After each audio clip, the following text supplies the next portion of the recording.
Bismillahirrahmanirrahim. Alhamdulillah alladzi an'amana bi ni'matil iman wal islam. Asyhadu an la ilaha illallah wahdahu la syarika la wa asyhadu anna Muhammadan abduhu wa rasuluh la nabiyya ba'dah. Allahumma salli ala sayyidina Muhammadin wa ala alihi wa ashabihi wa azwajihi wa dhurriyyatihi ajma'in. Rabbi israh li sadri wa yassir li amri wa hlul 'uqdatam min lisani yafqahu qawli. Allahumma hadi qalbi wa saddid lisani ya haqqi sayyidina Muhammad sallallahu alaihi wasallam dusturakum ya aridhar wa ya nur nawaina ta'allum wa ta'lim wa tadhakkur wa tadhakkir wa nafa' wal intifa' wal hath ala tamsiki billahi walhamdulillah rabbil alamin.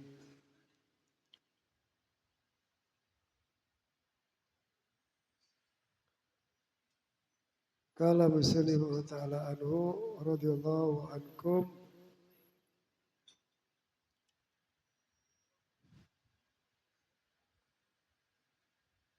wal amal ala hadzal wajh huwa al amal mardi al madhmum ala itlaq. Kemarin yaitu bagaimana para awal kedudukan yang paling tinggi yaitu para nabi dan rasul. Mereka tidak punya angan-angan hidup panjang, nggak ada sama sekali. Sampai seandainya kalau mereka itu berjalan, maka begitu kaki kanan berpijak di bumi, kaki kiri belum berpijak, maka dia tidak berani, maka mereka meyakini bahwa sebelum berpijak ajal bisa menjemput dia. Jadi sangat cepatnya, luar biasa keimanan daripada para nabi dan rasul. Lalu kelompok yang kedua yaitu orang yang dia merasa hidup ini sebentar saja. Hidup ini cuma singkat saja. Tapi mereka kerja, mereka cari harta. Tapi kalau tadi yang pertama tadi dia cari harta cuma sekedar untuk menunaikan kewajiban para nabi, para rasul, para siddiqin. Mereka cuma sekedar untuk menunaikan kewajiban, menafkahi anak istri. Tapi kalau yang kedua ini mereka bekerja, tetapi pekerjaannya itu tidak melupakan akhirat. Dia tetap ingat akhirat, tapi dia bekerja. Ini kelompok orang-orang yang soleh, juga orang yang soleh, tapi kedudukannya lebih rendah daripada kelompok yang pertama. Kelompok yang ketiga kemarin yaitu apa? Al-maghrur, orang yang tertipu sudah. Al-humuqa, kedunguan, kebodohan, lupa dengan akhirat, lupa dengan kematian, lupa bahwa nanti akan dihisab, lupa dia nanti akan ditimbang amal perbuatannya, lupa bahwa nanti dia akan jalan di atas sirat, yang sirat itu membentang di atas neraka jahanam. Lupa itu semuanya dia. Sudah, ini kelompok yang ketiga. Maka kelompok yang ketiga ini kelompok yang dikatakan oleh Al-Habib Abdullah Haddad kelompok yang hina, yang rendah secara mutlak. Sudah lupa dengan akhirat, lupa semua. Hidupnya dia, pikiran dia, tujuan dia untuk bersenang-senang di dunia. Walaupun meninggalkan syariat, walaupun dia tidak sholat, walaupun dia mengambil haknya orang lain, dia nggak pedulikan. Yang penting dia senang di akhirat, di dunia, dia senang di dunia. Maka dari situ ini orang-orang yang celaka, orang-orang yang hina. Kita ini bukan binatang, kita ini manusia. Allah berikan akal supaya apa? Supaya kita bisa tahu mana yang hak, mana yang batil. Nah, jadi kalau orang yang mukmin yang berakal itu menggunakan akalnya itu untuk apa? Untuk mencari kebenaran. Agar begitu dia tahu kebenaran, lalu dia jalani kebenaran tersebut. Ini orang tujuan hidup bukan untuk makan, minum, senang-senang, berbuat dosa, meninggalkan kewajiban dia kepada Allah. Nanti ini lihat penyesalan daripada orang-orang yang tertipu dengan dunia. Dunia ini berat ya. Orang itu kadang-kadang diuji dengan penyakit, dia masih sabar. Diuji dengan apa? Dengan kefakiran, kemiskinan, dia masih sabar. Tapi kadang-kadang diuji dengan kekayaan, dengan rezeki yang melimpah ruah, justru tambah jauh dari Allah. Kadang-kadang lulus. Di waktu dia fakir, dia lulus ujian. Dia jadi orang saleh, jadi orang taat, jadi orang ibadah. Tapi begitu dia masuk menjadi orang diluaskan rezekinya, mungkin jabatannya, hartanya, tapi justru dia lupa kepada Allah. Jadi memang ujian terberat itu yaitu dunia. Ujian terberat itu dunia. Maka orang-orang yang diberikan rezeki yang luar biasa, lalu dia tetap takwa kepada Allah, tetap hadir majelis taklim, bangun malam, baca Al-Quran, dia sholat sunnah. Ini orang yang afdol, orang yang paling utama, luar biasa. Kenapa? Dia bisa bermaksiat dengan hartanya, tapi dia tidak mau berbuat dosa, berbuat maksiat. Nah, jadi orang-orang yang tertipu dengan dunia. Ini banyak ya. Seperti siapa? Yaitu Bal'am bin Ba'urah. Ini termasuk orang yang pada zaman dahulu orang yang ahli taat luar biasa. Tapi karena diiming-imingi untuk melakukan doa yang kepada Nabi Allah Musa. Kalau nggak salah itu untuk mencelakakan Nabi Allah Musa. Namanya Bal'am bin Ba'urah. Padahal dia orang saleh, doanya mustajab. Tapi diiming-imingi harta, dia menjadi orang yang celaka dia. Dunia sampai akhirat. Jadi di waktu dia taat, ibadah, luar biasa, istiqamah. Begitu diuji dengan dunia, dia tinggalkan kesolehan.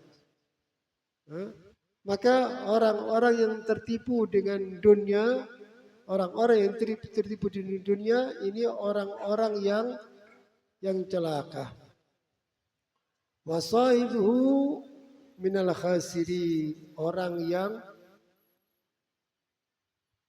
rugi dia nanti. Hakikatnya rugi itu apa sih? Apa kita dagang, kita beli barang harga misal 100.000, terus nggak laku, terus terjualnya 90.000, rugi? Iya, rugi urusan dunia. Jadi kita harus bedakan, ada rugi urusan dunia, ada rugi urusan akhirat. Kalau urusan dunia kita rugi urusan dunia, ya itu satu mungkin kita nyesel, kita sayangkan, tapi kita masih ada kesempatan untuk mencari keuntungan lagi. Kenapa? Kita masih di dunia. Tapi jangan lupa, kalau orang itu sudah rugi di akhirat, tidak ada kesempatan lagi untuk di dunia. Tidak ada kesempatan lagi dia untuk memperbaiki diri. Tidak ada kesempatan lagi untuk dia hadir majelis taklim. Kalau orang sudah pindah di alam barzah, maka tidak ada kesempatan lagi untuk taat. Karena alam barzah itu yaitu apa? Darul jaza, tempat balasan. tempat balasan dari Allah Subhanahu wa taala. Kalau dunia ini darul amal, mumpung kita dipanjangkan umurnya oleh Allah taala, diberikan kesehatan, kita bisa taat, bisa ibadah, ini kesempatan untuk kita untuk terus dalam taat, dalam ibadah apapun. Ibadah itu macam-macam ya. Ibadah itu bisa kita zikir, kita bisa sholat sunnah, kita bisa baca Al-Quran, kita bisa sholawat, kita bisa ngajar. Nah, kita bisa ngajar anak-anak kecil supaya dia bisa baca Al-Quran, supaya dia bisa sholat. Ini ibadah enggak? Ibadah luar biasa. Ibadah, perbanyak ketaatan, perbanyak. Supaya apa? Supaya nanti di akhirat kita tidak menjadi orang yang rugi. Nah, ini yang tadi, yang kelompok ketiga ini orang yang tertipu dengan dunia. Tertipu dengan dunia, dia sudah lupa akhirat, sudah dia berbuat dosa, maksiat. Seakan-akan umurnya dia masih panjang. Berapa banyak senang dengan perbuatan dosa. Kalau sudah berbuat dosa itu hatinya senang luar biasa. Naudzubillah. Ada orang itu berbuat dosa, berbuat kemaksiatan, tapi hatinya sumpah. Hatinya menyesal. Maka orang seperti ini dia akan tobat kepada Allah. Ada kalanya orang itu berbuat dosa, berbuat maksiat, tapi nyaman, tenang dia, senang dia. Ini penyakit. Ini sulit untuk menjadi tawab. Menjadi apa? Menjadi orang yang innallaha yuhibbut tawwabin. Allah mencintai orang yang tawab, yang bertobat. Sulit orang seperti itu untuk bertobat kepada Allah. Kenapa? Karena dia menikmati kemaksiatan. Jadi hati-hati kalau orang sudah sering berbuat dosa, berbuat maksiat, berbuat dosa, terus dia melakukan sombong, merasa dirinya paling hebat, tidak mau menerima kebenaran, mengecilkan orang lain, bangga sama diri sendiri. Ini penyakit hati. Hasud, kalau ada orang kena dapat nikmat gak senang dia, ini penyakit hati terus. Jadi kalau terus dia biarkan penyakit hati, dia biarkan kemaksiatan dosa, kita harus pandai apa? Introspeksi diri. Apa sih perbuatan dosa yang sering kita lakukan? Apa maksiat yang sering kita lakukan? Maka dari situ kalau orang sudah berbuat dosa dan dia cepat kembali kepada Allah, dia akan menjadi orang yang bertakwa kepada Allah Subhanahu wa taala. Dosa itu seperti kotoran. Dosa itu, perbuatan maksiat itu seperti kotoran. Kalau ada noda, ada kotoran di baju kita, lalu nggak langsung kita bersihkan, nunggu besok saja. Besok aja saya bersihkan nanti aja. Oh besok aja, dua hari lagi saya ditunda lagi ditunda. Maka kotoran itu akan masuk ke kain kita, kotoran itu, noda itu akan masuk ke dalam dan sulit untuk dibersihkan. Itu kalau kotoran di baju. Maksiat itu kotoran dalam hati. Kalau sudah dibiarkan terus, maka akan sulit untuk dibersihkan. Jadi alamat orang itu akan kembali kepada Allah begitu dia berbuat dosa, menyesal dia. Ya Allah, astagfirullahaladzim. Kenapa tadi saya kok merendahkan fulan? Kenapa tadi saya kok menghina fulan tadi? Astagfirullahaladzim. Kenapa tadi saya kok membentak orang tua saya? Mencaci orang tua saya, merendahkan orang tua saya. Ya Allah, ini dosa. Begitu dia sadar dia berbuat salah, maka dia akan tobat kepada Allah Subhanahu wa taala. Lihat, syaratnya orang tobat itu apa pertama? An-nadam, penyesalan. Nyesel dulu. Kalau sudah nyesel, maka ke depannya insya Allah dia akan menjadi orang-orang yang tobat kepada Allah. Dengan tobat yang sesungguhnya. Maka dari situ orang-orang yang tertipu dengan dunia, senang dengan dunia, dia akan hidupnya merasa panjang. Oh, saya masih panjang, saya masih sehat, saya nggak ada penyakit, saya masih muda, saya nggak ada penyakit, saya sehat, alhamdulillah, berarti umur saya masih panjang. Enggak, tidak ada jaminan orang yang sehat badannya, ya sehat badannya dia dan masih muda, berarti dia umurnya masih panjang. Berapa banyak orang yang sehat jasmaninya dia, tapi meninggal mendadak dalam kondisi yang sangat muda. Maksudnya apa? Bahwa dunia ini tidak ada yang tahu sampai kapan kita di dunia. Kalau tidak betul-betul kita manfaatkan dalam ibadah, ya betul-betul kita manfaatkan dalam ketaatan kepada Allah, nanti minal khasirin, kata Al-Haddad. Ya, orang-orang yang rugi. Rugi di mana? Di akhirat. Kalau sudah rugi di akhirat nggak ada harapan lagi. Maka saya katakan kalau rugi di dunia, rugi dagang kita, kerjaan kita bisa masih jadi keuntungan. Tapi kalau sudah di akhirat sudah ketutup sudah. Disebutkan dalam surat Al-Munafikun, yaitu apa? Yaitu harta, anak itu melupakan dalam ketaatan kepada Allah Subhanahu wa taala. Wa qala ta'ala rabbi laula akhartani ila ajalin qarib. Ada kalanya orang itu nanti begitu sudah mendekati ajal, dia mengatakan ya Rabb, tunda sedikit saja, minta ditunda. Lihat, kematian itu untuk orang-orang yang ahli maksiat itu musibah besar. Tapi kematian itu untuk orang ahli taat, mukmin, ahli ibadah, lisannya tidak mencaci sama orang, betul-betul memberikan manfaat kepada orang lain dengan ilmunya, tenaganya, apapun yang bisa dia miliki. Maka kematian menjadikan kabar gembira, bisyarah, kabar gembira. Tapi kalau kepada orang yang ahli fasik, ahli maksiat, berbuat bergelimang dosa, naudzubillah, maka sampai ingin ditunda sedikit saja.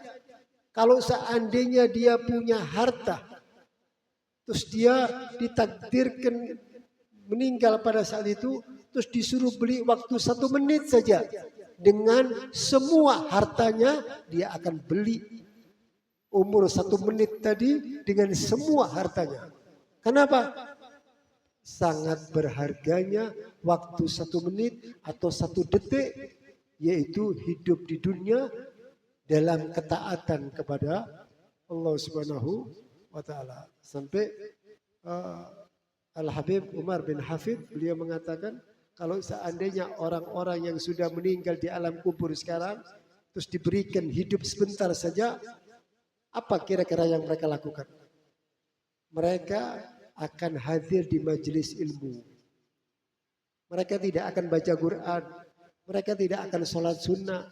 Mereka tidak akan puasa. Tidak. Mereka akan datang untuk hadir majelis ilmu. Kenapa?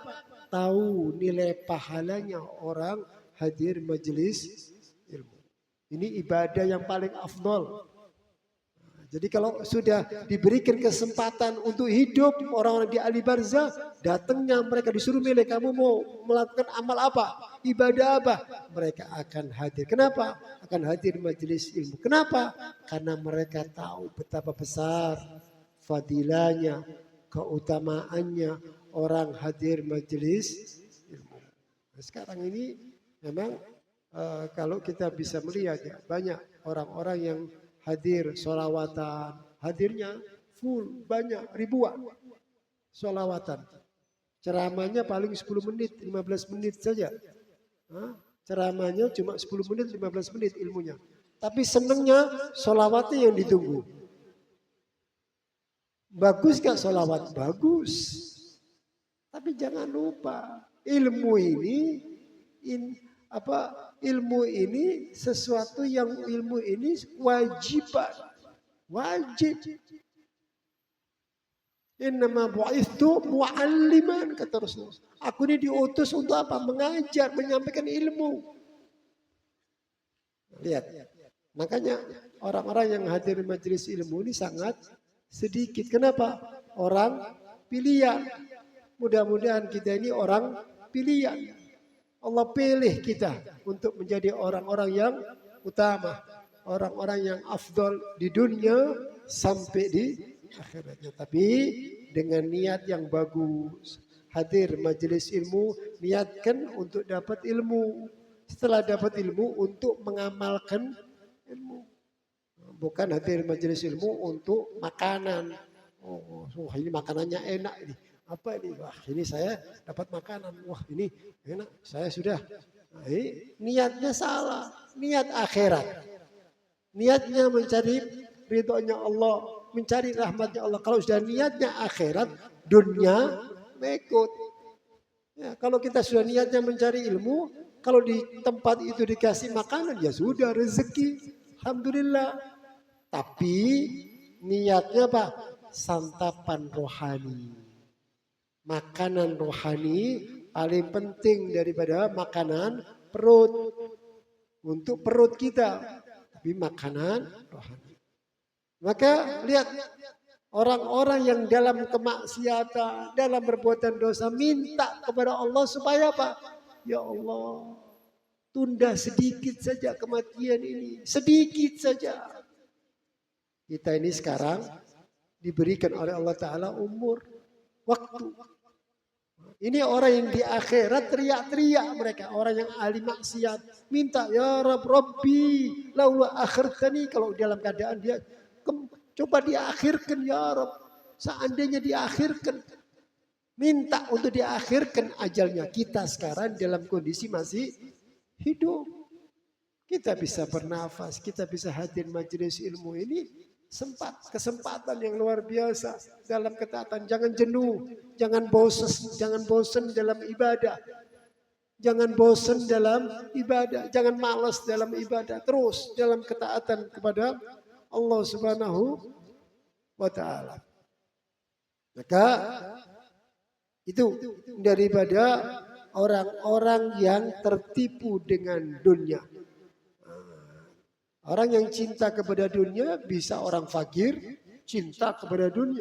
Bisa orang kaya cinta kepada dunia. Sampai melupakan daripada urusan-urusan akhirat. Sampai lupa kematian. Kalau orang sudah lupa kematian, ya sudah. Dia akan berbuat semaunya. Dia akan melakukan semua perbuatan dosa. Kenapa? Karena dia lupa dengan akhirat. Maka kata Rasulullah, perbanyaklah ingat kematian. Tujuannya apa? Supaya jadi motivasi, jadi dorongan agar kita lebih taat, lebih dekat kepada Allah, lebih banyak zikirnya, lebih banyak sholatnya, ibadahnya ditingkatkan. Kenapa? Dengan ingat kematian akan timbul rasa takut.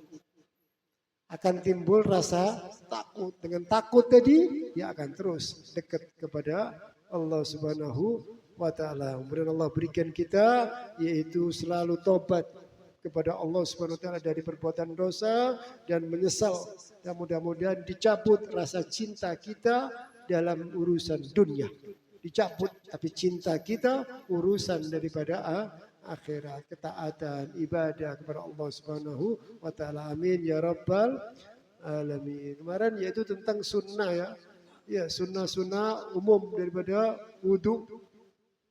Sunnah wudu yaitu apa? Istiqbalul kiblah ya kemarin ya, yaitu menghadap kiblat kalau memungkinkan ya. Kalau memungkinkan, kalau tempat wudunya di sana ya kita sulit kan. Jadi kerannya di sana. Kita wudunya enggak bisa. Kalau memungkinkan ya sudah disunnahkan untuk istiqbal, menghadap kepada kiblat daripada itu, dan disunahkan untuk duduk al-julus. Wudu itu disunahkan untuk duduk supaya kita bisa menjalankan sunnahnya wudu. duduk itu daripada itu dan disunahkan apa untuk tidak hemat dalam air. Jangan orang wudhu itu sampai airnya banyak luar biasa, nggak disunahkan. Walaupun di lautan kata ulama, wa in kana fil bahr, walaupun dia wudhunya di lautan, ini kan di laut banyak, saya wudhunya pakai 1 ember misal untuk wajah 1, pakai ini 3 ember, nggak perlu, israf, nggak boleh. Gak disunahkan itu, bahkan makruh. Jadi jangan was-was. Nanti wudhu, wah kok sepertinya ini kok kurang ya, tambah lagi. Kok sepertinya kurang sempurna, tambah lagi. Akhirnya apa? Gak sholat darinya. Jadi jangan was-was. Sudah yang penting yang wajar. Wudhu, seratakan semuanya, selesai. Sekali, tambah lagi 2 kali, 3 kali, sunnah. Oh, saya kalau misal wudhunya 5 kali gimana? Afdol? Ya enggak, tambah tidak disunahkan, makruh tambah. Jadi kalau sunnah 3 kali, kalau 4 kali, 5 kali tidak disunahkan, kecuali siraman yang pertama kita yakin kalau anggota tubuh yang kita siram itu tidak sempurna, baru ditambah dengan siraman yang kedua. Yang kedua baru sempurna, maka siraman yang kedua menjadi yang pertama dia.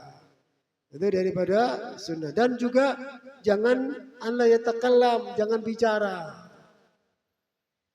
Jangan bicara. Kalau misal wudhu itu sunnah untuk tidak bicara. Jangan wudhu, gimana? Fulan di mana datang ini lagi wudhu ini. Nggak boleh. Nggak disunahkan itu.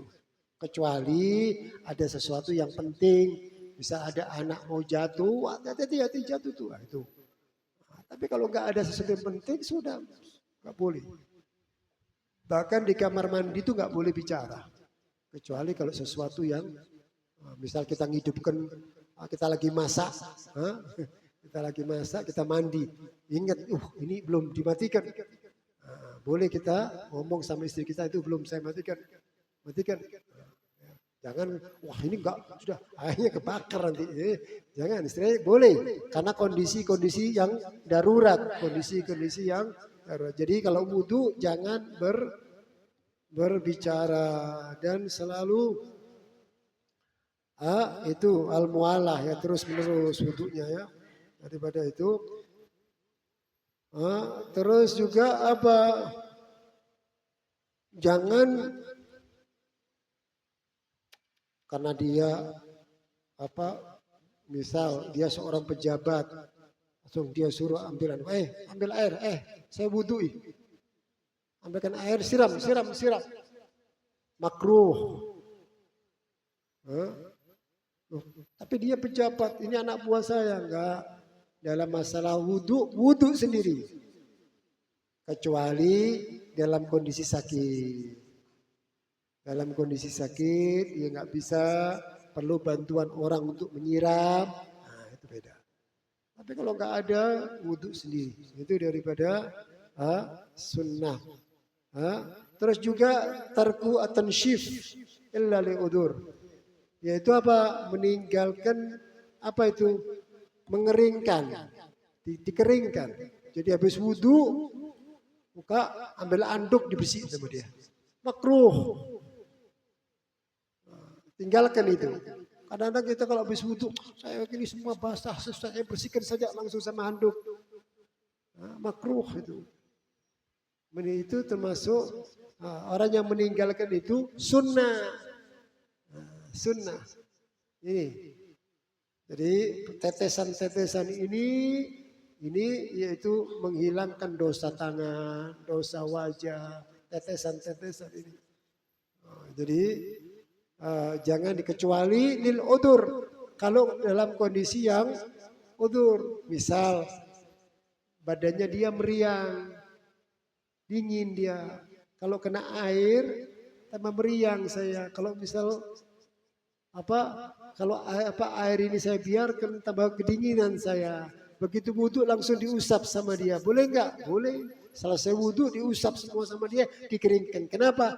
Ada udzur, ada rukso, ada izin. Kenapa?